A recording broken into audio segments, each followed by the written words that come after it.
स्वरूप असं आहे आमचं, आम्ही गेल्या 8 दिवसापूर्वी आम्ही जालन्याचे जे सीओ यांना आम्ही निवेदन दिलेलं आहे की बदनापूर तालुक्यातील 658 सिंचन विहिरी आणि 350 वृक्ष लागवड या शेतकऱ्यांना न्याय देण्यासाठी आम्ही एक निवेदन दिलेलं आहे। त्याची पूर्तता आम्हाला जिल्हा परिषदेचं कोणत्याही प्रकारचं आम्हाला एखादी नोटीस नाही आली, प्रत नाही आली की बाबा आम्ही याच्यावर कारवाई करतो, काही हे करतो। त्यासाठी आम्ही आज इथे हे ठे आंदोलन केलेलं आहे आणि याच्या पुढची दिशा आणि जे शेतकऱ्यांच्या एकजूट आहे, हे थोड्या प्रमाणात शेतकरी आहे।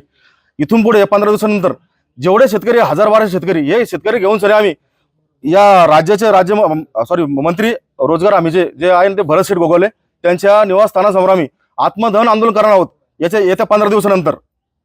ही भूमिका आमची आता इथून पुढे।